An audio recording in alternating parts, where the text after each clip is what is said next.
Arc is a slightly unique class, having a whole Dr. Jekyll and Mr. Hyde thing going on with its two forms it switches between frequently. Beyond its aesthetics, their kit is pretty fun to both learn and put into practice. They also have some pretty nice utility for boss parties, a handful of buffs that refresh with nearly every attack, as well as some very fun skills. Though, a lot of their skill explanations and descriptions are a bit dense, and I can see why people asked for a guide for them. So let's simplify them, starting with explaining all their skills. Starting from the beginner tab, there's two noteworthy skills here. Contact Caravan is a neat little skill that gives a random buff from a list of 4 characters from Arc's storyline. Ferret gives you 10% cooldown reduction on all skills, except skills that ignore cooldown resets. Salvo gives 8% damage, Mar gives 4% XP, and Zippy gives all the above buffs at half their strength. 5-minute duration, 10-minute cooldown. You could also right-click the skill if you didn't want the dialogue to pop up every time you use the skill. Magic Conversion is a passive that converts 25% of your equipment's magic attack to normal attack, up to 10% of your weapon's base attack power. It also doesn't apply attack bonuses from your weapon, everything but the weapon, and set effects like boss accessories, arcane umbra, etc. It's a nice little boost, but that cap almost ensures you'll be hitting it fairly quickly, even when you get much stronger gear later on down the line. Like at Arcane Umbra, that's only up to 22 extra attack, and at Genesis Weapon that goes up to a whopping 25 attack if you get around 100 magic attacks spread throughout all your gear. Nothing too crazy, but still a slight boost. Anyways, first job immediately starts you off with setting up skills you'll be using throughout all your job ranks on Arc. First, I gotta explain this. Spell Bullets is a type of passive that gives you little diamond bullets on this thing called your Spectre Gauge underneath the big diamond. I'll talk more about the big diamond in a bit. Any skills with Charge Drive in the name give you one of these diamonds, and when activated, it fires them all off at once, flying to enemies and dealing damage. Each of these Charge Drive attacks also give you a buff when Spell Bullets is activated. You can right-click to make these bullets go off automatically, which is recommended for just about everything you do, with one certain use case for charging them outside bosses, so the buffs they give are lined up on entry. Moving on, Basic Charge Drive is your basic mobbing skill, and its Spell Bullet gives a buff that gives some knockback resistance and some speed. Ominous Nightmare is also a mobbing skill that does 3 more lines of damage, but with a 2-second cooldown. You also get this passive for extra various stats, and your standard flash jump, which also has an up jump. Now with those out of the way, time to discuss the big diamond. This is your Spectre Gauge, and currently at first job, whenever it fills up from using attacks, you change to what's known as Spectre State, all dark and evil looking, glowing red with glowing white eyes and all. In this form, you gain some increased stats for extra attack and knockback resistance. It also transforms a bunch of your skills, including 2 right at first job. Ominous Nightmare becomes Ominous Dream, which is the same skill but much stronger, no cooldown, and restores health with every hit. Also, your flash jump also gets a couple new functions. The first function is just an extra flash jump. The second is a float. When you're in the air, press down alongside the skill key, and you'll float in the air for about 3 seconds. You can even move around during the float, and it has no cooldown. You can also activate the float by holding down and pressing jump, but if you don't like that for any reason, you can just right-click to disable it. Once the gauge depletes, you swap back to your normal form, known as Flora State, and it prevents you from building up your Spectre Gauge for the next 20 seconds. Thankfully, once you reach second job, you no longer switch to Spectre State every time your gauge is full, and instead gain full control over your Spectre Gauge with Master Corruption. It's just a toggle between Flora and Spectre State, with a 3-second cooldown in between uses.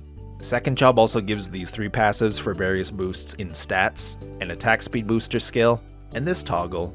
Impending Death can only be used in Spectre State, and makes these orbs passively every time you attack, that fly out and hit enemies. The more enemies you hit, the more orbs you create. Now onto the new attacks. Scarlet Charge Drive is a kind of rush-like skill, going forward and leaving a small trail of fire behind you. Its Spell Bullet buff gives attack and crit rate for a whole minute. The Spectre State variant, Grievous Wound, heals you and goes a little bit further forward. 3-second cooldown for both. Unstoppable Impulse is a skill that rushes diagonally up, attacking enemies in its path, and has 2 charges. You can make it go downwards by holding down and clicking the skill. 6-second cooldown in between charges. The Spectre State variant, Tenacious Instinct, is identical in every way except damage and lines hit. Third job. Here you get a few more upgrades for previous job skills, as well as some new passives for general stat increases, and even an upgrade to Nightmare/Dream. Onto your new skills. Vengeful Hate is another skill that can only be used in Spectre state, and requires Impending Death to be toggled on. When it is, and you attack, sometimes you'll leave behind these orange orbs. Get within its range, press the skill button, and these orbs turn into swords and fly back to you, damaging everything in between you and where the orb flew from. This can either be used manually, which has an activation limit of 12, or automatically, which brings the total activations down to 8. To turn on auto mode, simply right-click it. I'd recommend keeping it on auto while grinding up early on, just so it's one less thing to worry about, but it does become a damage increase in bosses later on. 12-second cooldown. Gust Charge Dive is a skill that can only be used while in the air, slamming downwards at an angle and sucking in nearby enemies. Its Spell Bullet buff gives attack speed and avoidability. 5-second cooldown. The Spectre form variant, Insatiable Hunger, is an attack that flies up in an arc and slams down afterwards, restoring some health. Also 5-second cooldown. Creeping Terror is your iframe that you hold down up to 5 seconds, that also slightly hurts you, draining 2% of your health every half a second it's held. While being held, you can also move around left or right.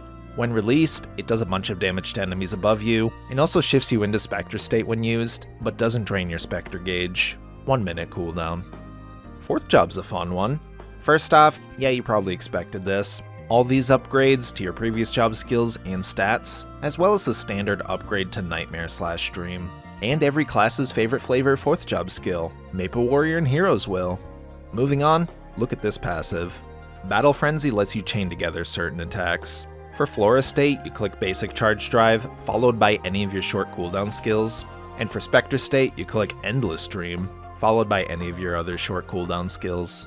Included in these short cooldown skills is this new attack, Abyssal Charge Drive.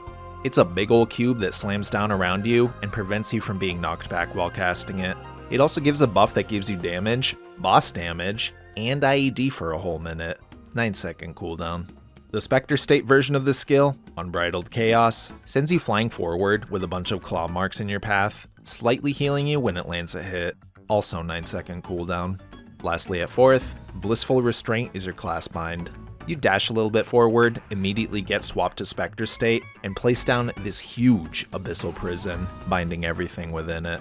It lasts for about 9 seconds, dealing damage to all enemies within it, and at the very end of its duration, does one final big hit.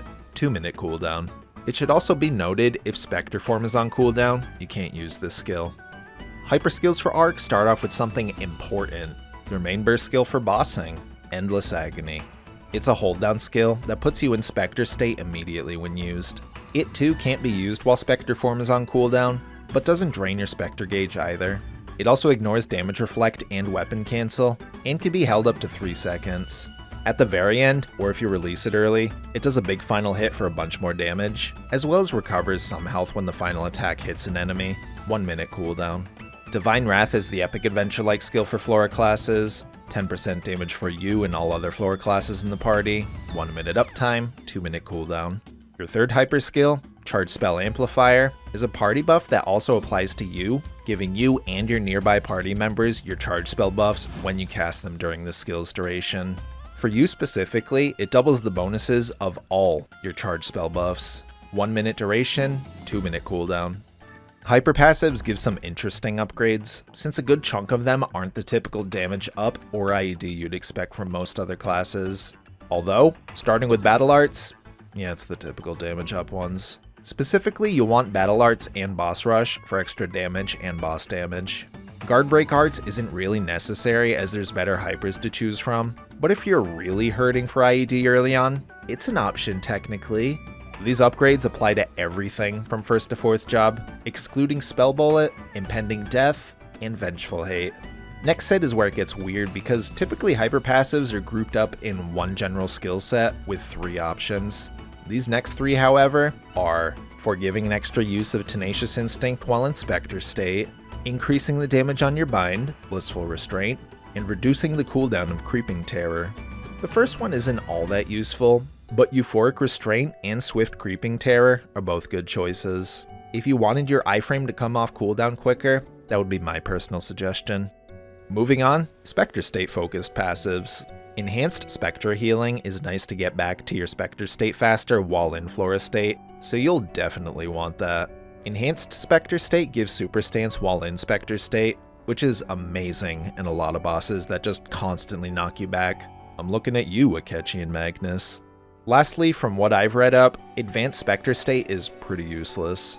All it does is let you swap to your Spectre state slightly faster by canceling a skill animation with Master Corruption, your swap to Spectre state button. There's much better options for hyper passives that give better bonuses. 5th job has some pretty large buffs and new attacks at your disposal. Starting with the easiest of the bunch, Devious Nightmare / Dream. Every 10 seconds, when you use Nightmare or Dream, you do a big enhanced version that does way more damage. In Flora state, every time you land charge drive skills on enemies, the cooldown reduces by 1 second, but only once per unique skill. So 2 basic charge drives only reduce the total cooldown by 1 second. In Spectre state, it's the exact same, except now reducing with the Spectre variants of the charge drive skills. 10-second cooldown, and both states each get their own charge. Endlessly Starving Beast summons a Ravenous Beast from the Abyssal Depths, placing down a big AoE where you cast it, and also placing you in Spectre state. After about 10 seconds, the Beast comes out and does a big chomp, dealing damage to everything caught within its location, up to 20 total attacks. Similarly to Devious Dream, using any Spectre Force skills, which I think are the charge drive variants in Spectre state, reduce the charge time until the Beast comes out and attacks by 0.6 seconds for each use, reducing down to 30% for consecutive uses of the same skill. 2-minute cooldown. Infinity Spell is your most important 5th job skill. At the cost of some of your max health, it enhances your orbs that fly out of you in both forms. For Flora state, it shoots out your charge drive bullets as if the gauge were always maxed out. For Spectre state, it increases the max orbs you create, also known as Abyssal Auras, by an additional 3 for everything you do. So the more enemies you hit, you'll still create a bunch of orbs flying around, plus 3 more. 40-second duration at level 1, going up to 50 seconds at max level, 2-minute cooldown. Abyssal Recall is a spectacle of a skill, sending you into Spectre state, and then shoving you into a giant orb, which some hands can press down onto, dealing damage to everything nearby you. You're also invincible for the entire duration. At the end of the animation, the orb explodes and does one big final explosion, which heals you if it hits an enemy. It can be cancelled immediately by pressing the skill again, and when activated, you don't consume any of your Spectre gauge for 18 seconds. It also for some reason counts as a combo skill, refreshing your Battle Frenzy with every hit it does, just so long as you chain into it with basic charge drive. 2-minute cooldown. On to shared nodes, starting with Flora. Grandest Goddess's Blessing builds up 1 charge every 4 minutes, up to 2 charges, and for Flora classes, it converts some of your equipment's offhand attack power into main hand attack power, excluding set bonuses. For Arc's case, it would be converting magic attack into normal attack. Also, it can't exceed 150% of your weapon's base attack power. It also gives a flat bonus to your attack that goes up every level and lasts for 40 seconds. Conversion Overdrive is also a buff that builds up charges, this time 1 every 3 minutes, again up to 2 charges. It also increases your damage based on how much mana you have, and resets when Spellstorm occurs, which is an attack that comes out occasionally when you attack. Even though it builds up 2 charges, it still has a 2-minute cooldown for some reason. Ending off all of Arc's skills, time to explain Pirate shared nodes. Overdrive, not to be confused with Conversion Overdrive, yes I know it's a little confusing, is a buff that gives you a percentage of attack power based on your weapon's attack power for 28 seconds at all levels. When the duration ends, your attack power is reduced by 15% until it comes back off cooldown. 70-second cooldown at level 1, going down to 60 seconds, or 1 minute, at max level. Lastly, Loaded Dice has 2 skills attached to it. Loaded Dice itself gives you a choice between 6 dice rolls, with each number giving you different stats. Here's all the options, but the main ones you'll want to focus on are 5 and 6. 5 increases damage, 6 gives bonus XP. Next, Roll of the Dice gives you a dice roll, which gives you the exact number you chose if you chose a number with loaded dice. 3-minute duration, 3-minute cooldown. Arc has a lot of tangled skill descriptions and systems that may seem confusing, but don't worry, I'm here to make them easy, or at least try to make them easy. Starting off with the basic immediate first one that comes to mind, the Spectre gauge. Never let this deplete completely, because then you're stuck in Flora state for at least the next 20 seconds. Usually longer, since you can't even build up the gauge when you do deplete it. It just stays empty. Thankfully, the game warns you when it's about to deplete, with the incessant red flashing when it's about to expire to give you warning to swap back to Flora state before it runs out. Oh, that's another thing. You can't increase how much you gain towards your Spectre gauge by any means, except through your one hyper passive, Enhanced Spectre Healing. Your only means of gaining Spectre energy back to your gauge is simply waiting it out, and that hyper passive helps it recover ever so slightly. Making an arc for its Link skill is super useful, as their Link skill, Solus, is pretty amazing at its max level of 3, which you get by reaching 210. It's good for I think every class in the game. It stacks up to 5 times, increases damage initially by 1%, and then goes up by an extra 3% for every stack, including the first stack, totaling up to 16% extra damage at max stacks.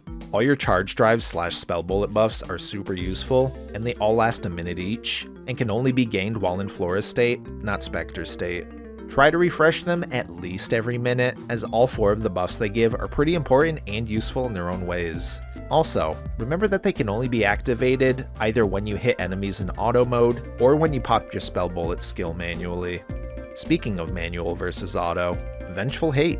I'll mention it again, that you get less activations when using it in auto mode versus using it manually every time it comes off cooldown. It goes from 12 in manual down to 8 in auto.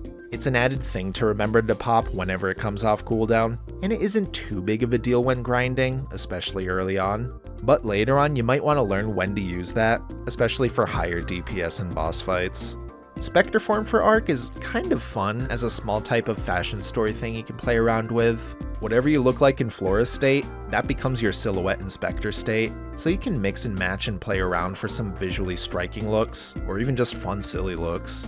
For grinding, Arc looks to be a much more active class, relying on you to fly around and swapping between your Flora and Spectre state, and letting your orbs fly out and attack enemies.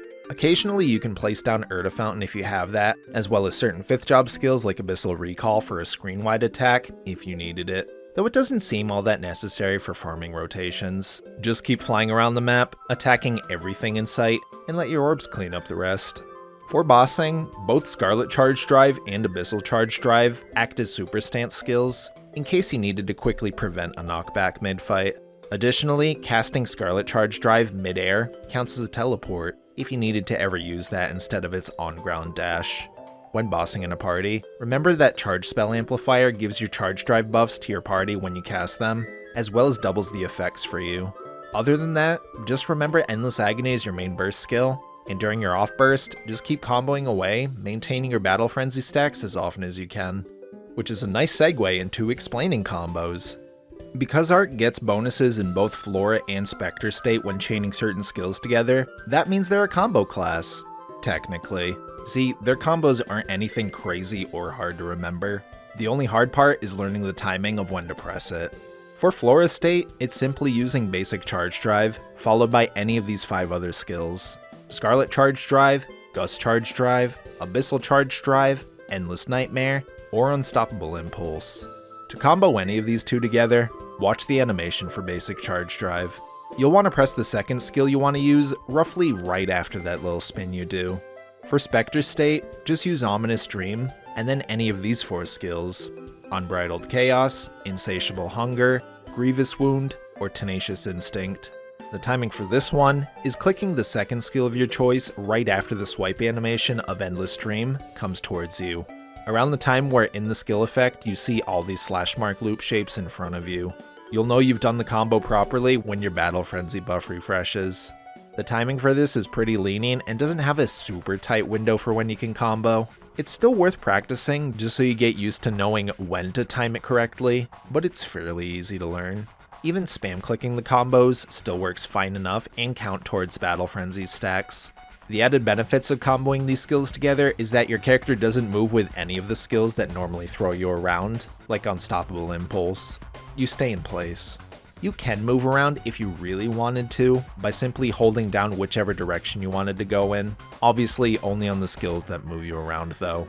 For Flora state, it also allows you to get more of your drive buffs slightly faster than if you were to use the skills on their own. In my experience, I find the timing can get trickier with more attack speed, so if you're just struggling getting that right, just try spam clicking the second skill in the combo, which seems to work in both Flora and Spectre State. You'll eventually want to max out your attack speed anyways, which is very possible with Booster, Gust Charge Drive's buff, alongside having decent speed infusion and Monster Part Green Potion. But yeah, that's it for combos. No long strings of skills to press in a particular order, just very simply press your main mobbing skill for either form, and then any of your shorter cooldown skills. While Arc does benefit from a cooldown hat, I'll get right to the point. It's a fairly minimal difference if you have it or not.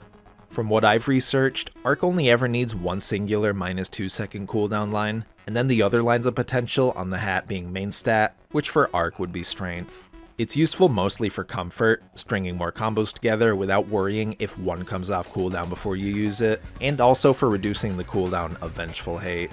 If you get it, keep it, but otherwise, the difference between having one and not is roughly around 5% final damage during burst, up to about 10 to 15% in rotational BAs, or running the full timer out on bosses? At least that's what the Arc Discord says in their pinned message. Doesn't seem like a huge difference to me, but still something, just more so min-maxy. Link skills are, yup, just about the same as every other class. For grinding, the typical Mercedes, Evan, and Oran for extra XP, Lara for extra normal enemy damage if you really needed it, and then fill in the gaps with whatever else you have and or think would help you out the most. A layout like this is good. For bossing, anything that gives you big damage, like Demon Slayer and Avenger, Kana, AB Link, Kinesis, and also Kadena and Explorer Thieves links for some extra abnormal status damage, and the usual other damage increasing links like Explorer Mage and such. A layout looking something like this. If you've seen my guides before, you know what's coming. Resistance Link. 8 seconds of invincibility every time you revive in a boss fight. Extremely comfy, especially when you're not confident with some certain boss's mechanics. Inner ability for Arc is interesting because they have quite a broad selection to choose from. Focusing on the main one people want to know about first though, solo bossing. First line you'll want +1 passives, and second and third line you have a few choices between buff duration, cooldown skip, boss damage, or abnormal status damage. Why do you want +1 passives? Watch this. It boosts everything in your 4th job, excluding Hero's Will. Since this includes all your passives for upgrades for just about everything you have, yeah, it's pretty good. You get a lot of upgrades from having it. More so if you also have decent combat orders, to up them to +2 for even more gains. Buff duration would mainly be for extending the duration of AB Link. Cooldown skip would be useful for resetting your skills for more comboing potential, excluding 5th job and above skills. And boss and abnormal status damage just for doing more damage with every attack you do. From what I've researched, there's currently no best in slot or definitive IA for solo bossing, and it varies depending on playstyle. Boss damage and abnormal status damage are the most reliable to settle on, so a choice between those and buff duration would be your safest bet, while cooldown skip would be if you wanted to take a risk for potentially more damage output sometimes. Anyways, while bossing in a party, it's pretty much the same lines as solo bossing, but now excluding the option of cooldown skip for some reason. For a second preset set up mainly for grinding, the usual drop, meso, and normal monster damage. You could also keep +1 passives too, if you come across it. The Arc Discord also suggests a third IA geared specifically towards Culvert, consisting of passives +1, boss damage, and cooldown skip. This one isn't all that necessary unless you really wanted to sweat out Guild Culvert for a high score. No matter if you're maining Arc or using them as a boss mule, their Trinodes are all going to be slant perfects to some degree. Firstly, as a boss mule, you'll want 4 Trinodes consisting of Impending Death, Ominous Nightmare, Creeping Terror, and Basic Charge Drive. Impending Death is your toggle that'll be activating frequently, Nightmare is one of your main attacks, Creeping Terror also boosts Blissful Restraint and Endless Agony, which are all great bossing skills for damage and utility. And Basic Charge Drive is your main skill you'll be spamming for both damage and combos.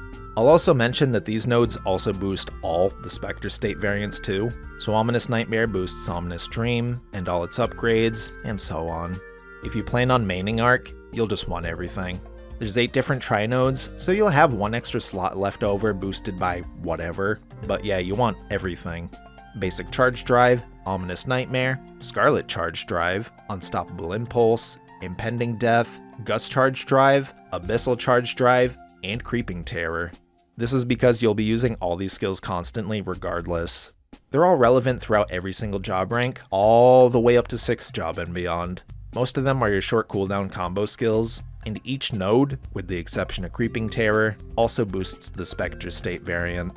Since there's 8 Trinodes to choose from and boost, you'll have 1 slot on 2 nodes left over, which you can fill in either with a skill you wanted to max out first, or just whatever you end up with if you plan on maxing it out anyways. For Burst/BA, don't forget to have on your toggle, Impending Death, as well as all 4 of your spell bullet buffs. Next, make sure you also have your non-cooldown buffs like Booster and Maple Warrior, and then all your other non-cooldown buffs such as Conversion Overdrive, Divine Wrath, Charged Spell Amplifier, Infinity Spell, Grandest Goddess's Blessing, and Overdrive. If you're in a boss fight, this is where you'd bind, either with Urdinova or Blissful Restraint. Next, place down Endlessly Starving Beast, pop a B-Link, and hold Endless Agony for 3 seconds, then hold Abyssal Recall to instantly cancel it and get the damage off from it. Pop Creeping Terror here if you wanted to use it for its damage and not its iframe, and then just keep comboing with your shorter cooldown skills, as I talked about in the combos section. Shorten down. Toggles, spell bullet buffs, your other non-cooldown buffs, Conversion Overdrive, Divine Wrath, Charged Spell Amplifier, Infinity Spell, Grandest Goddess's Blessing, Overdrive, Endlessly Starving Beast, a B-Link, hold Endless Agony for 3 seconds, hold Abyssal Recall until it stops, optionally Creeping Terror here, combo away. For survivability purposes, again, you don't have to use Creeping Terror or even Abyssal Recall, but know you'll be missing out on a chunk of your burst damage if you save them for their iframes. Overall, Arc's burst is pretty simple since all you have to remember is to press your buffs, 5th job skills, hold a couple attacks, and then combo after you've exhausted all the longer cooldown skills. I feel like a broken record like most times I pick up a class to learn for a Made Easy guide now, but I'll say it again as I've probably said many times in the past. This is a really fun class, and now that I've learned their systems in depth, it's tempting to gear mine up and use it as a boss mule. The fact that their combos are incredibly easy and they have a bunch of various utility skills for various uses in both grinding and bossing, I see them as pretty dynamic even when they're not constantly in Spectre state. Maybe someday I'll come back and pick them up as a boss mule. That, or if Nexon keeps throwing hyper-burning events at us, I'll eventually get to them. Thanks to the Arc Discord for not only having resources very directly explaining how this class's inner workings function, but also for answering my question about Arc's best inner ability line choices for solo bossing. And as always, thank you for watching my guide. If there's other class guides or just general Maple related videos you want me to cover next, give me some suggestions down in the comments. Any type of video ideas I'm fine with. If you just like my guides and want to support the channel, consider subscribing to the channel. I have a decent idea of what I want to do for my next guide, but if enough people want something else, y'all might be able to sway my opinion and make me do that instead. That's all.